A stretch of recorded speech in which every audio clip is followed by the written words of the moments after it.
வணக்கத்தை, வாழ்த்துக்களை, நன்றியை தெரிவித்துக் கொள்கிறேன். முதல் கூட்டத்திலேயே வாழ்த்துக்களை தெரிவித்துக் கொள்கிறேன் என்று சொல்லக்கூடிய கூட்டணி நம்முடைய கூட்டணி. அதே போல நம்முடைய முதலமைச்சர் அண்ணன் தளபதி அவர்கள் தேர்ந்தெடுத்து உங்கள் கைகளிலே ஒப்படைத்திருக்கக்கூடிய நம்முடைய வேட்பாளர் அவர்கள்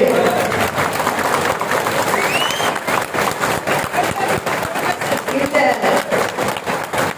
பாளையங்கோட்டை தொகுதியின் செல்லப்பிள்ளை.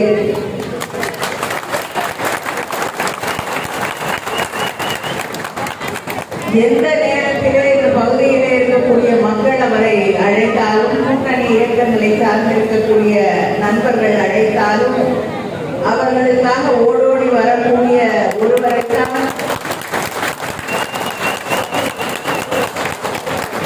நம்முடைய முதலமைச்சர் அண்ணன் தளபதி அவர்கள் வேட்பாளராக, வெற்றி வேட்பாளராக தேர்ந்தெடுத்து உங்கள் முன்னால் நிறுத்தியிருக்கிறார்கள்.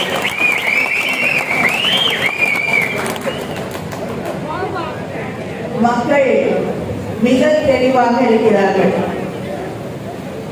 யாருக்கு வாக்களித்தால் சாதனைகள் தொடரும், யாருக்கு வாக்களித்தால் வேதனைகள் வந்து சேரும் என்பதை புரிந்து கொண்டவர்கள் தான் தமிழ்நாட்டு மக்கள்.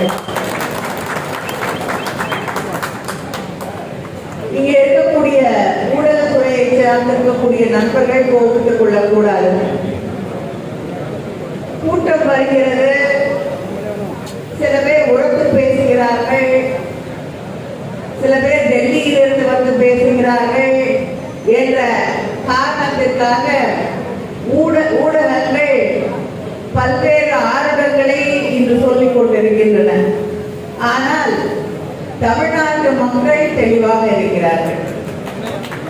எந்த ஆட்சி, திராவிட மாடல் ஆட்சி, அடுத்த முறையும் அந்த ஆட்சி தமிழ்நாட்டிலே ஆட்சி கட்டிலுக்கு வந்தால்தான் இத்தனை காலமாக 5 ஆண்டுகளாக நம்முடைய முதலமைச்சர் அவர்கள் உருவாக்கி தந்திருக்கக்கூடிய அந்த சாதனைகள், அந்த முன்னேற்றங்கள் தொடரும் என்பதை மக்கள் புரிந்து கொண்டிருக்கிறார்கள்.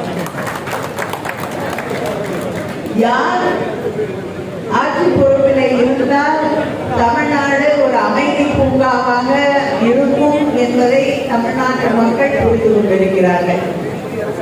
மத அரசியலை, மதத்தை வைத்துக் கொண்டு மக்களை பிரித்து ஆளக்கூடிய சூழ்ச்சிகளை எல்லாம் முறியடிக்கக்கூடிய ஒரே கூட்டணி நம்முடைய கூட்டணி, நம்முடைய முதலமைச்சர் என்பதை மக்கள் புரிந்து கொண்டிருக்கிறார்கள்.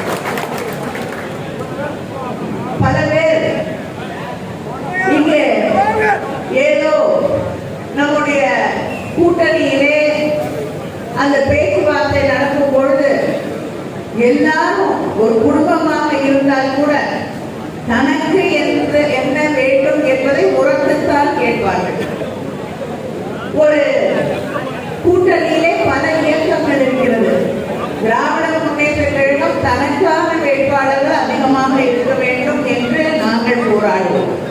காங்கிரஸ் இயக்கத்தை எடுத்துக்கொண்டால் அவர்களுக்கு எந்தெந்த தொகுதிகள் வேண்டுமோ, எத்தனை அதிகமாக இடங்கள் கிடைக்குமோ அதற்காக அவர்கள் போராடுவார்கள்.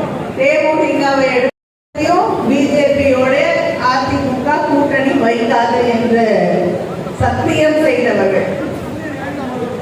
தேர்தலுக்கு வந்த உடனே தன்னுடைய வாக்குறுதி, சத்தியம் எல்லாத்தையும் மறந்துட்டு இன்னைக்கு சந்தர்ப்பவாத கூட்டணியை உருவாக்கி கொண்டிருக்கிறார்கள். அதனாலதான் மக்கள் அவங்க எந்த வாக்குறுதி கொடுத்தாலும் அதை நம்ப தயாராக இல்லை. தேர்தல் அறிக்கை என்று வைத்துக் கொண்டால் கூட எடப்பாடி பழனிசாமி அவர்கள் சொல்கிறார், எங்களுடைய தேர்தல் அறிக்கையை பார்த்து காப்பி அடிச்சிட்டாங்கன்னு. உண்மையை சொன்னால் அந்த தேர்தல் அறிக்கையை நான் படிக்க கூட இல்லை. நான் மட்டும் இல்லை, ஊடகத்துறையை சார்ந்தவர்களும் படிக்கவில்லை, மக்களும் படிக்கவில்லை. மக்கள்கிட்ட யாராவது போய் கேட்டீங்கன்னா அங்க என்ன இருக்குன்னா தெரியாது.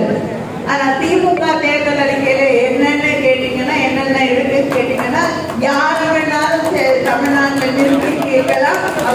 சொல்லுவார்கள். ஏன்னா இந்த தேர்தல் அறிக்கை, திராவிட முன்னேற்ற கழகத்தின் தேர்தல் அறிக்கையில என்ன சொல்லப்படுகிறதோ அது செய்து தரப்படும் என்று மக்களுக்கு தெரியும். அந்த உறுதியை, அந்த நம்பிக்கையை மக்கள் நம்பி